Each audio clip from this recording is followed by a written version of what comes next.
Well, welcome to another episode of the Business is Mission podcast. I'm here with an old friend, John Maurer. I say old, we've known each other for 6 years or so, 7 years maybe, in the world of business is mission. And most recently, John and I have been working together with some of the leadership of BAM Global on a project called BAM Care, which is really shepherding and coaching and life care, if you will, for practitioners of business. But John, before we get into that, just give us a little background of kind of your history of just who you are. And first and most importantly, welcome to the show. Thank you, Mike. Appreciate the opportunity to interact here today. And so my background, I completed a 40-year trust banking career in 2015. And back in 2010, out of the blue, the Lord says, John, get out of banking before you thought you would and go into world mission. I was clueless. I had not any idea what he was talking about. And so that took me on a journey of several years of talking to, our mission pastor, Kermit, was my guide during that time. And my wife and I went to some conferences. We talked to the head of a major mission agency that his family had grown up in the same small town as my wife. And I called him and I said, Bob, I need a mentor for the day. I'm having weird thoughts, right? And so that's in that meeting out west, western part of the United States. That's when I learned for the very first time about business as mission. And it was one of those aha moments. Oh, that's how I could possibly go into world mission, is using my business experience. And so that was the beginning of the journey. It took several years to kind of ferret that out. And so when I left my last banking situation, I went with EPC World Outreach and became their business. For those who don't know, EPC is what? Evangelical Presbyterian Church World Outreach denomination. So I created that area for the denomination for about 7-8 years. And then kind of fast forwarding to today, I don't know, it was probably about in 2020, I spoke to my boss and said, hey, I think we're doing okay on the business side of the coaching. And my model was what I did in banking. We partnered with trusted advisors, experts that actually knew what they were doing. Third Path Initiatives was one of them. IBEC Ventures, also very close. And so I said, I think that's going fine. But my observation is, how do you have a really balanced and healthy life when you work in these crazy countries around the world? Persecution and just isolation and everything else. And I had some friends that were getting into life leadership coaching. I said, I really think I should pursue that so I can hopefully add some value from a life leadership coaching standpoint to the equation. So anyway, I did that. And then in 2022, I resigned from the denomination. And now I'm doing life leadership coaching. I have a small practice. I'm old. I don't want a big practice, but I'm practicing. And out of that, what's really been fun, and I'll wrap this up, is that it's introduced me, or it's got me involved with like BAM Global in this BAM practitioner care initiative and in our own church denomination. So yeah, as you all know, the Lord has a plan for us, a purpose for us. And I think that's part of his purpose for me, is taking some of my business experience, my BAM coordinator experience, and now in a new season or journey, possibly helping people in the field have more balanced lives, healthier lives. John, it's interesting. So many things I could comment on in your background, but I was thinking about when you said I need a mentor because I'm having weird thoughts. And you're not the only one. I think there are a lot of guys women too, of course, but you got guys generically. I think there are a lot of people that toward the end of their career, and they're not ready to hang up their spurs. They don't want to go play golf every day. I mean, they're really, seeking the Lord for what's next. And so they're hearing things like you're hearing, like business, and business is mission. And a lot of them do the same thing you like, what can I bring to the mission world? Well, the truth is, as you now know, and I learned too, we bring a lot for a couple of reasons. One is that business is mission, of course, is worldwide. There's a huge need for business-minded disciples to advise some of these business founders and operators around the world. And the other is, frankly, when you start thinking about getting into the unreached people groups and the restricted access countries, business is the only way to get in. Right. And it can't be fake business. It cannot be what we used to tease and call business for visa. Yeah, I see your air quotes. It has to be real. It has to be real. That's so we say real business, real mission. If it's not both, then it's not business, it's mission. So you're probably a lot of people listening to this are thinking, he sounds just like me. So first of all, thank you for sharing that. I would also encourage any business people, professionals that are sitting in the pews to listen up a little bit and go, oh, maybe that is a way that the Lord can use me. What I tell my friends similar age and all, the Bible doesn't talk about retiring. There's only one instance, and it had to do with Levite priests, but it's refire, don't retire, right? Yeah. The Lord's got a purpose. Our calling can change. Our overall purpose, glorifying the Lord, stays the same, right? And what does that look like? So, if you want to have a blast, work with Mike Baer and all these other guys, We all having a good time. It's interesting that the passage, by the way, you're talking about, it refers to the Levites when they hit age 55. They don't have to carry the ark anymore, which makes perfect sense. But they don't actually stop serving. They just don't have to carry the ark. And so you're right. But we've adopted in the West, and particularly in the United States, we've adopted this. I put my 4 years in, and I'm going to get my gold watch to go play golf. And I have to tell you, and I've shared this with you before. I started church when I was 22 on Hilton Head Island, which was it still is a huge retirement center. But we used to, not laughingly, a little tongue in cheek, but not laughingly, we would have lots and lots of high powered executives retire and move to the island. This was back in the 70s, and the man typically within about 6 months, about half of them were dead. Yeah. These were not old people. They got old real fast because most people can't survive playing golf every day. And I'm not against golf. It's against me. That's a different topic altogether. But without purpose, it's difficult to find meaning, and that's what life goes on. So, A, I'm glad you discovered that. B, I'm glad you're still with us. But I hope a lot of our listeners that are older, like us, will say, yeah, I'm not done yet. I'm just getting started good. Or what do you have for me now? Right. So, John, I have a couple of questions I've got to ask you. One is, when you left banking and you were walking with the Lord all through that. I mean, I know you've known the Lord for a long time, so this is not like a recent thing. But when you left banking and you began to work with the EPC, and let's just think it could be ABC, that matter, any denomination trying to learn about this mission. With caution and discretion, what did you see in the church in general? Not EPC per se, not them specifically, but the church in general trying to figure out this business as mission thing. What did you find in that world? I don't have prepared notes, but a couple, 3 things that popped to mind. One is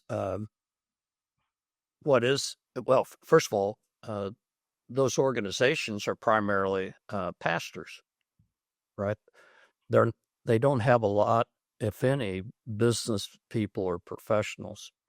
So business people are a little bit strange. Or just approach things differently, think things differently. The challenge is to come together. I think also the people in the pew uh, like our denomination, we have a reputation for being very mission minded, and we are. The denomination, the churches. What I was seeing though, and when I would be talking to business people, professionals at individual churches as I traveled, is that, oh, I'm supposed to be involved, right? Oh, me personally, oh, and it's like we get through. We don't. I don't. I think that most churches have difficulty connecting the Sunday to Monday. Mm. In other words, if you think about our main purpose, um, at least in the world I live in, theology-wise, our main purpose is to glorify the Lord and live with Him, forever. And so, how do you glorify the Lord? Well, you share, to people that don't know the Lord, in your family, your neighborhoods, in your business. Work is worship, those kind of concept, and also to go to the least reached and just go, wherever we're called to go. So I think getting that message to the people in the pew, and then helping them understand specific ways to put that into practice.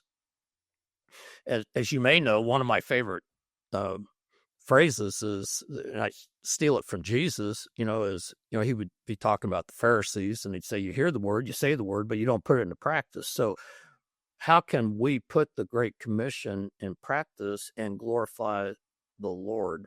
So I think that's in my mind, that was one of the biggest takeaways, is that as just the Christ Church, the Lord's Church, that we need to work on that more, connect with the people in the pew, so they connect Sunday to Monday. They see work as worship. And their opportunity. It's not an obligation. It's an opportunity to share Jesus. Share God. It's interesting. You say, we could spend the whole session on that. I really want to get to your coaching, what you do, because that's today, that's now. But I do a couple of quick thoughts. One is, I know, as you know, I was a pastor for 15 years and left the formal pastorate to go into business because I wanted to be out where I say the real people were. I could not be in the pew. I needed to be out sharing the gospel with people. And I'm not an evangelist. I just had a heart to do that, and still do. But I remember, when I started then attending church as a business guy, former pastor, still a pastor in the business community, but I'm listening to my pastor then at that time, good man, wonderful, godly man. And I remember thinking and praying during the sermon, Lord, was I this irrelevant? And it wasn't. It was good doctrine. It was good theology. It was good biblical exposition. But it was nothing to take out of there on Monday. And it was that very thing. It's like I was sweating payroll. I was sweating getting a new client or losing a client, and not that that should be addressed directly from the pulpit, but I didn't need to know. And this is facetious, as you know. I didn't need to know how many angels can dance on the head of a pin.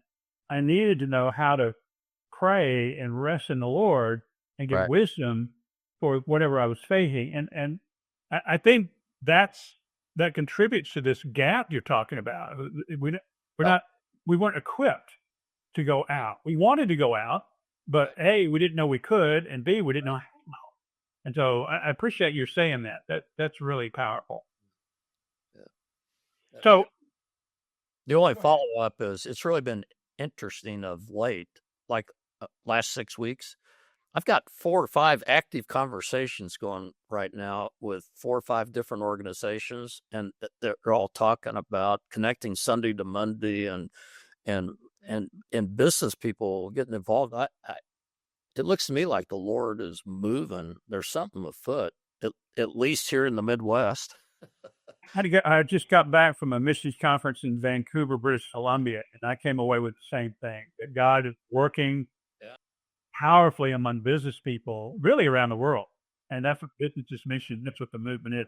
All right. So John, God, there's so many things we could talk about, and we'll do more of this. one of the things I envision for listeners, I'll tell them, I envision having a handful of guys like you that I know and trust, occasionally just on for a coffee clash, just to talk about whatever's on our mind. Obviously, this is our context, but not, there you go. Not to feel like we have to have some prepared thing, but just like we would over a cup of coffee. So we'll do more of that. There's Larry Sharp, who you know from Venture. He's agreed to do that with us as well. Yeah, he's amazing. Love Larry. But you end up leaving the role at the EPC and moving into a new role now. You started your own business, Mauer Coaching. You got certified as a life coach by the Zig Ziglar organization, which for those of you who aren't maybe aware, that's one of the two or three premier coaching and development companies on the planet. So this is a serious credential that you went and earned. But tell us about why you got into coaching, and then just a little bit. And I really want to hear from you, and I'm going to give you the pulpit here. What is coaching? What difference does it make? Who needs it? What are a handful of things that you as a coach would want our listeners to take away? And John will tell you this. I'm gonna do a little preamble to his ramble, and that is, we're not talking the same thing as mentoring. We're not talking the same thing as consulting. Coaching is a unique discipline, and the word is often misunderstood. So after we go through this, John, make sure that we're clear on what it is. So tell us about your journey, what you're doing. Floor is yours, brother. I think maybe your first question was, why did I get into coaching? Yep. The practical side was, as I mentioned, I saw that there was a need for it, for balanced lives. And this would be a good topic for another day. But Mike, do you know what the key to a balanced life is? It's wisdom. That is the key to a balanced life, is wisdom. And where do you get wisdom? Well, from God's truth. But so what was your question again? Sorry. Why did you get into coaching? Yeah. So, right. So you could have done anything. You could have chosen EPAP. Right. So first was I saw the need. And then if you look at me personally, I don't know if people are familiar with strength finders and other, assessments, but one of my strengths is I'm a developer. I've mentored young people for years. I get great joy, JOY. I get great joy in working with people.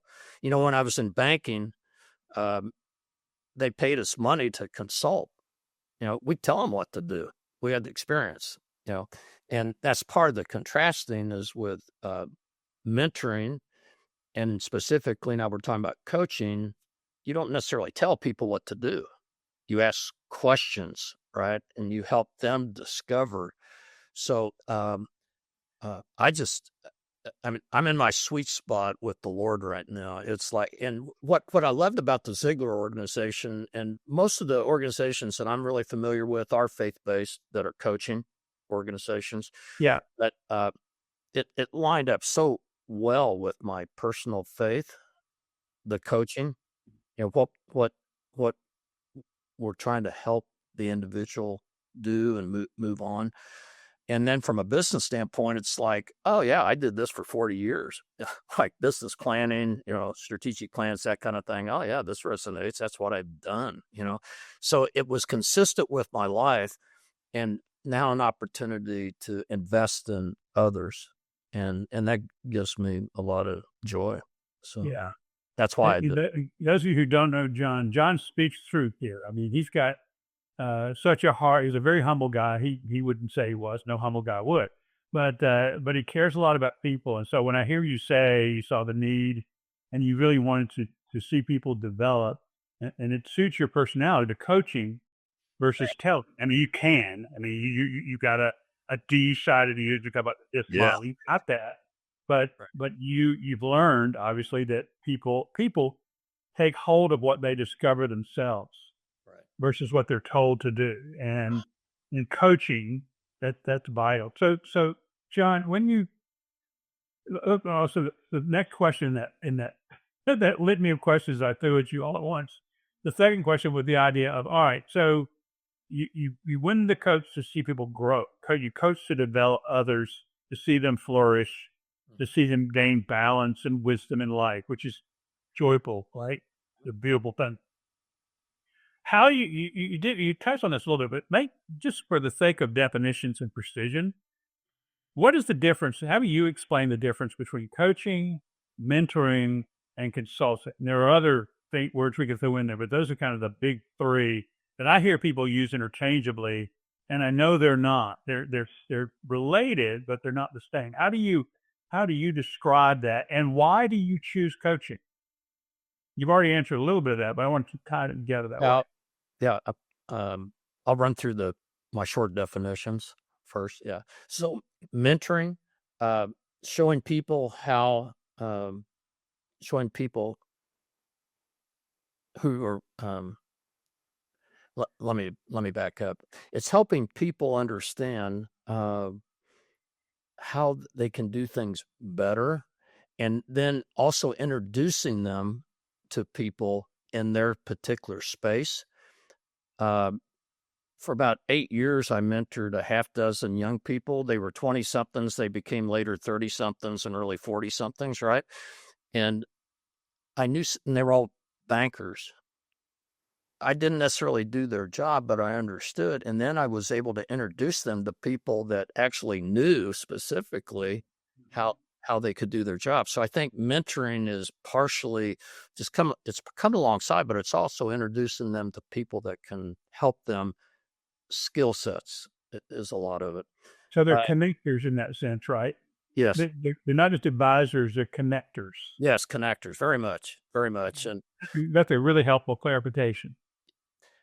Consulting, hey, pay me money and I'll tell you what to do. I've done it. Here's how to do it. Follow these instructions. That's how I view consulting. Counseling is when people are trying to come to terms with issues they face spiritually, mentally, emotionally, physically in a therapy environment. In my coaching, if I'm coaching someone that, from my view, they really need counseling, then what I'll do is refer them to a counselor, to a therapist. And I actually have formal relationships with a therapist or two, so I can, if they don't have someone, I can recommend one. But coaches don't get into that. We're not trained, certified, or whatever for that. It's kind of like if your coach or a mentor or a consultant starts counseling with you, run. Yeah, that's right. That's right. So what is coaching? Okay, so coaching, there's a lot of different descriptives, but one way to think about it, it's co-creative. Okay. And so what a coach does first is ask questions. One beauty about being a coach is you don't have to be an expert in anything, in any particular industry, right? Now, having a business background for like BAM, that's helpful, right? But you don't have to understand the industry. What you need to do is ask questions that draw out and help the person think through the situations that they're in. And one way to describe that is I help coaches, all coaches should help the client, coachee, to gain clarity on what they truly want and the purpose and their purpose regarding their life or that particular area of their life. And then we help them get curious about anything that's holding them back, and then help them discover the appropriate steps to move forward. Another thing that we do, the fourth thing, is we help people dream. A client here a few months ago, she thanked me and she said, "John, I've learned how to dream again." Oh, that's beautiful.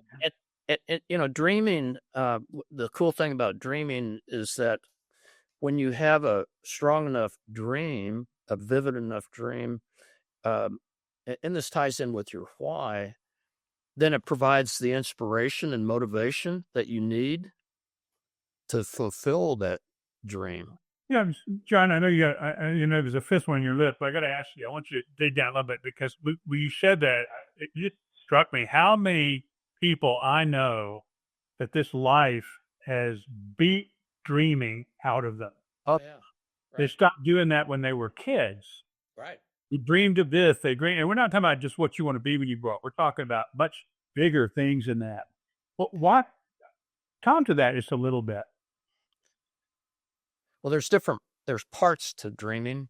So I'm teaching a class Wednesday night at our church, right? And so one of the exercises that we do each week is I ask them, well, what are your dreams related to this particular area of your life?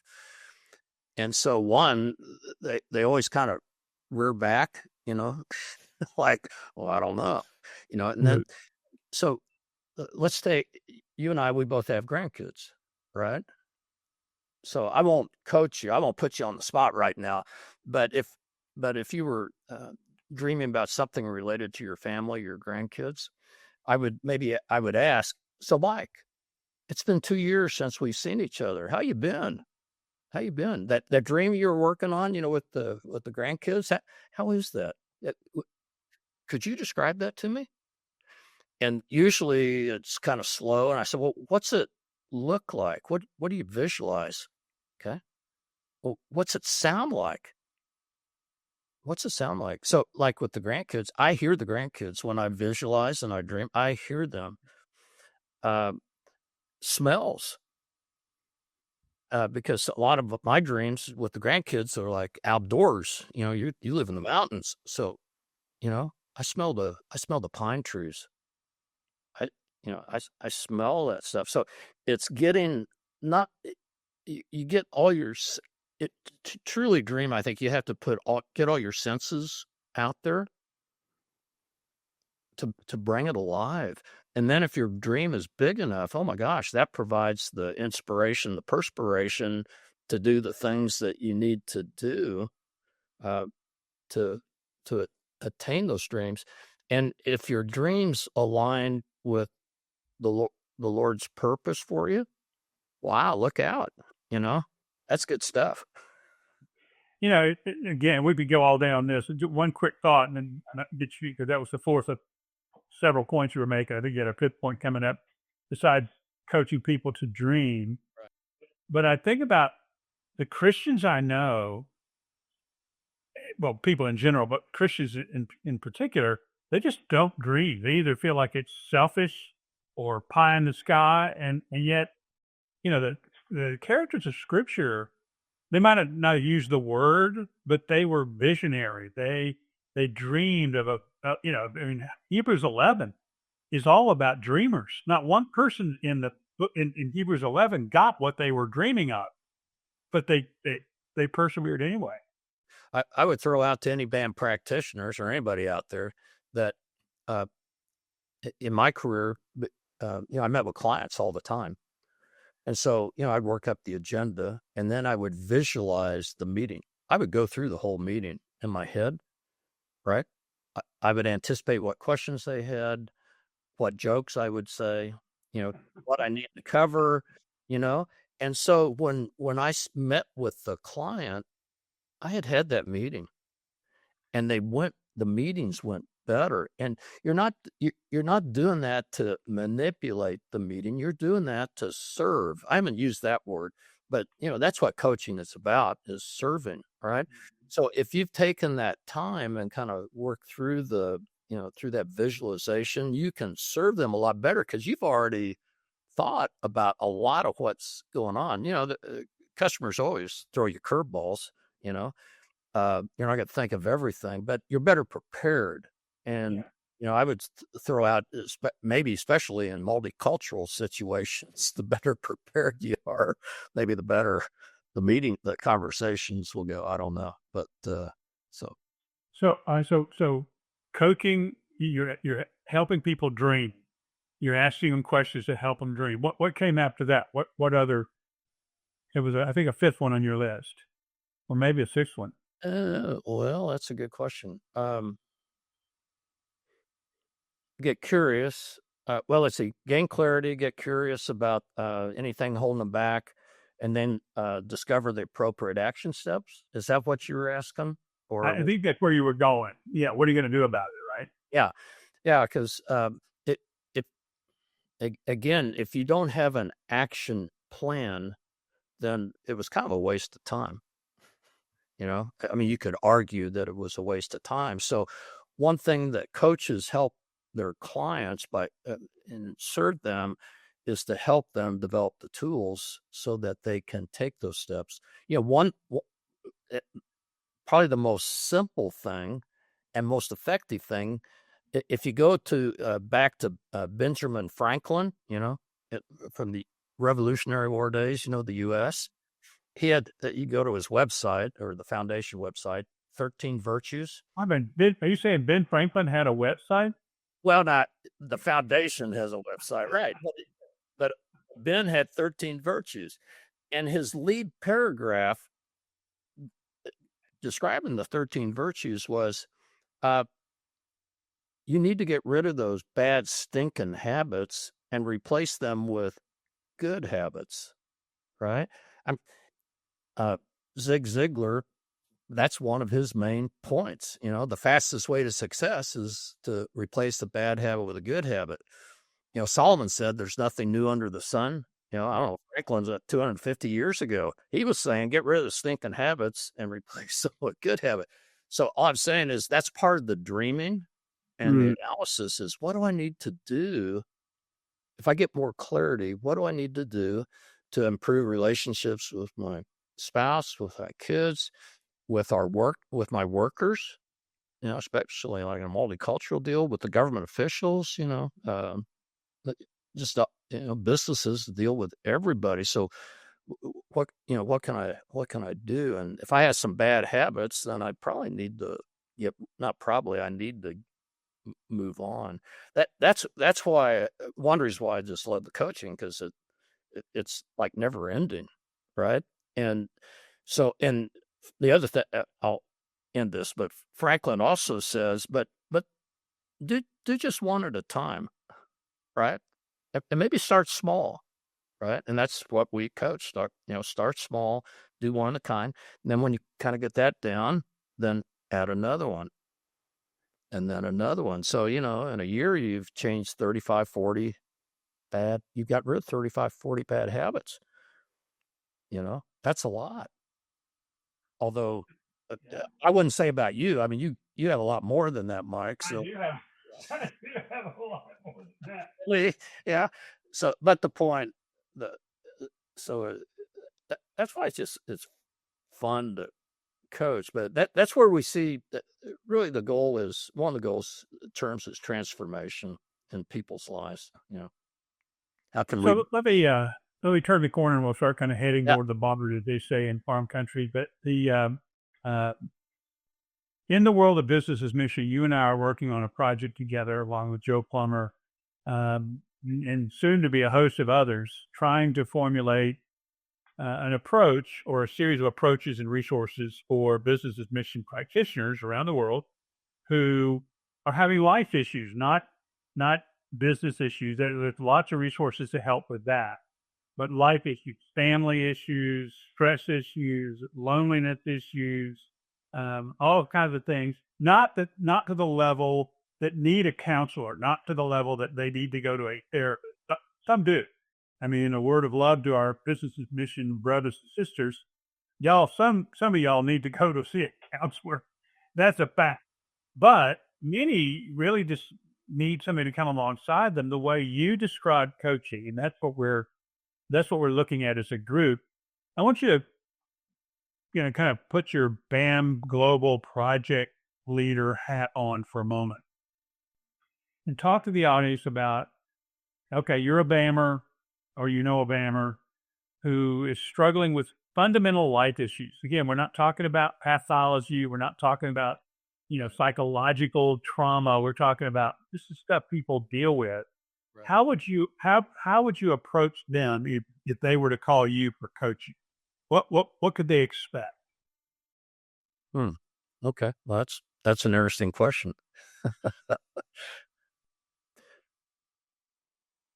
I think what I like to do is I I call it a discovery call. But actually, even before a discovery call, it's just get acquainted. Just get acquainted, with the individual, um, and ask questions. Just my favorite question is, I think Mike knows, is tell me more. Yeah. Tell me more. Everybody that's listening out there, that should be. I don't I try not to tell people what they should do, but that's what you need to do, is ask that question a lot. Well, tell me more. So it's getting acquainted, and also, frankly, determining whether they're a good fit with me and me with them.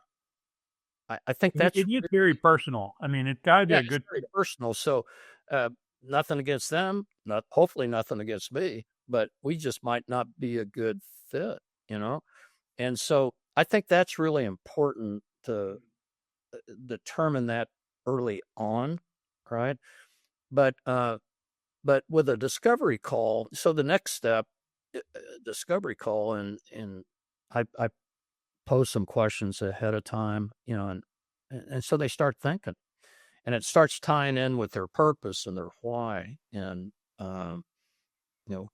what a little bit of what they're struggling with, not in detail, but just starting to understand, and so me understand what they're thinking, but also them better understand themselves a little bit, right? And then go from there. Coaches have different uh, not protocols, but um, I like to think that well, l- maybe I'm going to answer a different question, but I'll make it short. But whether it's me, we have what we call a wheel of life, that your life is divided into 7 areas, 7 spokes: family, career, um, financial, personal, etc. But Barna, I don't know if people are familiar with it. It's a big research organization, Christian research. They think there's 6 spokes. And, they argue that 43% of all pastors are having uh, doubts about whether they should be pastoring. There's a mental health crisis going on. So, in my mind, I think a great start point for a longer term, a short term or longer term relationship, is helping the individual understand those spokes in their life and address those things. And uh, always go to scripture first with each of those spokes. The Bible has a lot to say about each of those areas, right? Yeah. That's where we get a balanced life with wisdom. So, do that first, and then from there, after you go through that, then if they want to spend more time, dive deeper, they can. But at least when I end initial engagement with a client, I hope that they have the tools to that they can use themselves and implement, and keep moving forward. In fact, when I do a 1 45-minute session, you know, I tell people, when you're done, you're going to have some basic tools. You can take these and move forward. This is my gift to you, right? So, I'm not sure what your question was, but close. Those of you that don't, if you don't know, John and I've worked together for quite a while. We do this all the time. That's why I'm happy. All right, so John, I guess the well, you made a good. I do want to comment. You made a really good point. That is, clearly you're not looking for a lifetime relationship. You're not looking to be their life coach for life. There comes a point in time when they sort of graduate or they get balanced, and this is not like I read some people think coaches, mentors, whatever, are trying to become necessary, and I think the truth is we're trying to become unnecessary by helping you accomplish what's in your way. I I agree with that. The only thing, narrative I would add to that is that not all, but most, you develop a personal relationship with them. Yeah, So yeah, there's touch points, right? And the invitation's always out there. Hey, you got something going on? Give me a call, and we'll chat about it. The clock's not going, let's just chat, see what's happening, So, uh, but yes, I think that's correct. It's not We're like not trying to create a dependency. I guess it's the right way to say we want the independent, healthy individuals that have the tools to to do that and to train others, to train, equip. Maybe not as well as I would, right? But they can work with their band team, right? With their band team, they should be taking those things and helping their team. You Yeah. know, I mean, the coach can do that too, but they should be transferring those habits and those actions and all. Um, So we covered. We could go on forever, and we will. We'll yeah, do this again. Like I said, I'm gonna enroll you in my coffee club group that we're gonna meet and talk about stuff and let people listen in. But just last question. So people, I'm assuming, can contact you if they're interested in coaching. I know you're not just saying, "Hey, buy my coaching," but you are a servant of people. You are a developer of people. You care a lot about people. So if somebody listening said, I'd like to maybe have that first call with John and just to talk. How do they go about contacting you? Where do they find you? I have I'm on LinkedIn, John Maurer. I have a website. Um, Now I'm trying to think. I think it's John. Actually, I'm not sure. It's fairly new. How about that, Mike? I wasn't prepared for that. But uh, my email is john@jmaurercoaching.com. There you go. That's probably the dead thing right there. Yeah. Maurer, Maurer.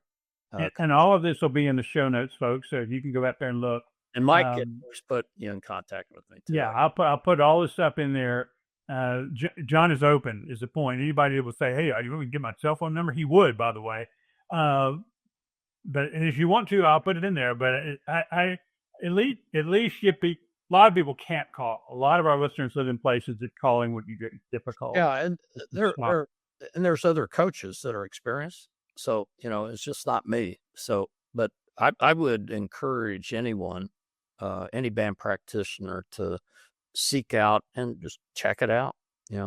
Check it out. Fantastic. Yeah. Well, all right. So listeners, my friend John Maurer, who the man of many stories, business background, denominational missions leader background, life coach now, as well as husband to Jan and grandfather to apparently some incredible grandkids because he just goes and sees them all the time.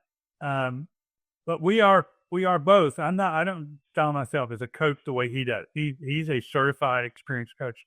But we are both in the business, and we both want to see people help, growing, getting over whatever's in the way.